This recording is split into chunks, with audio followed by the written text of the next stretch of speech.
everyone. A great pleasure to be here. Thank you so much, Christian, for having me again. You've been a true support within the last few months. Thank you so much.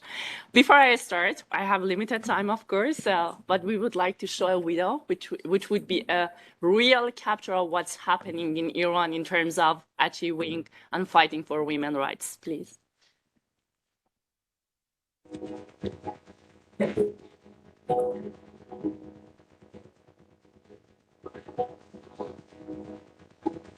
In 1977, Iran was called an island of stability, but already trouble was brewing inside the country.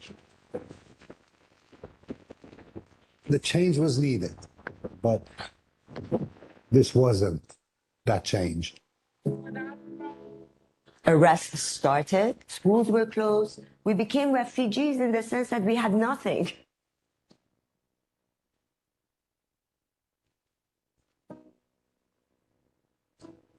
They don't have equal rights with men in marriage, in inheritance, in divorce, child custody. As youth of Iran, we were told to be meek and obedient.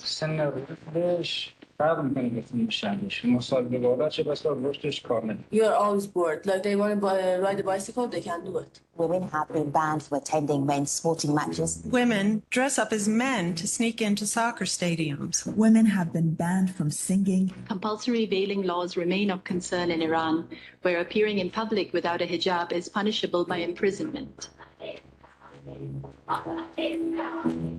So they're a very courageous group of women who collect signatures under a petition for equality between men and women.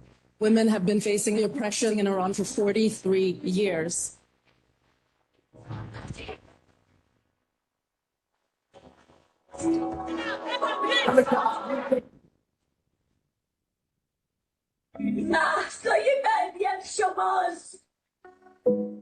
Thousands of people gathered at the final resting place of Mahsa Amini.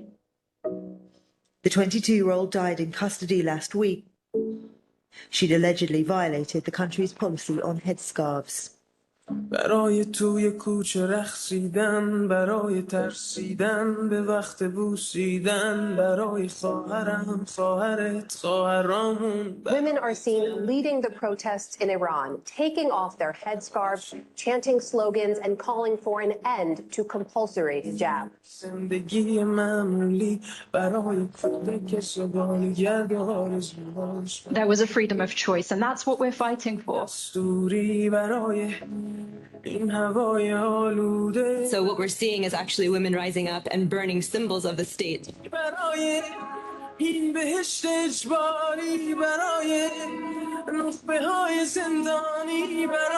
In cities across the world, protesters want change. Until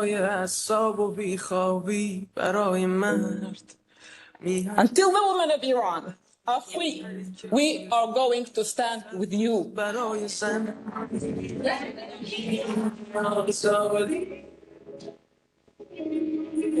Women, life, freedom.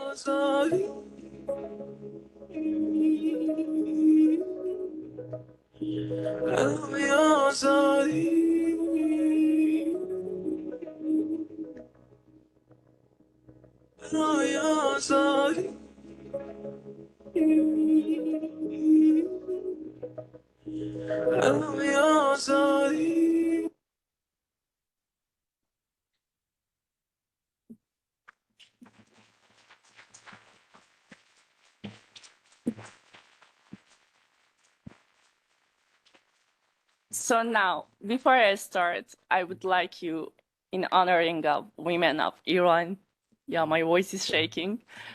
They're courageous, they're fighting this every day. So well, I think it's every woman, every girl, and especially being Iranian and exposed to all this discrimination starting from your family, your school, your university, your mate, colleague, society, even when you're driving in the street. And even, okay, whatever I wrote, I cannot talk about it. My personal journey, like each and every Iranian, another Iranian friend here, we all fight this on a daily basis for equality, for the very basic rights. And for me, being a lawyer, of course, I started this journey from the very first semester in the law school, working with women in disadvantaged position, women with disabilities, which continued and paved my way to Switzerland, because we're like all this fighting for women's rights in Iran. Of course, if you fight for women's rights in Iran, it's not possible to stay there, because you're either go to prison or jail, or you can be subject to death. So I moved to Switzerland, and all this empowerment journey started with Switzerland doing different projects with Swiss government, European Union, different institutions, United Nations, NGOs. And so traveling from Southeast Asia recently to Africa, in Europe as well, and also working on daily basis with women of Iran on a remote basis. Of course, not possible to go back there anymore till the Islamic regime is there.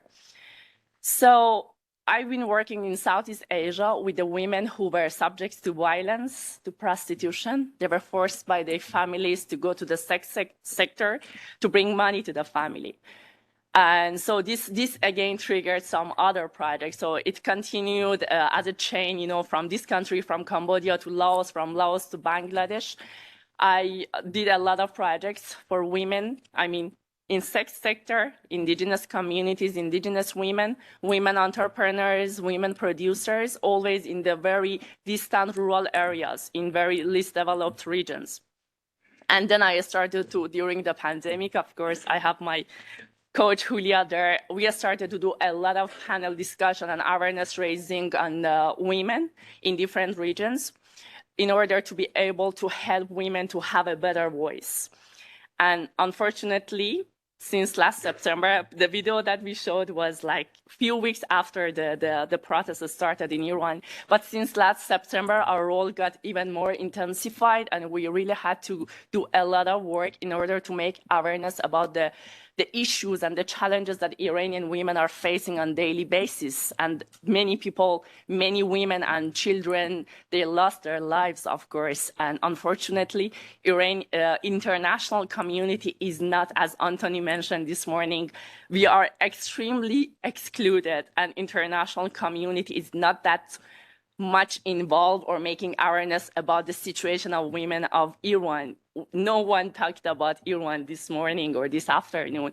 And it's always the role of Iranian women or the women like Christine that you're helping and empowering to bring this voice all together so that we can continue this, so that we can have a better future. And many people keep asking me, okay, you know, what is the situation now in Iran? Because everything is like so silent now.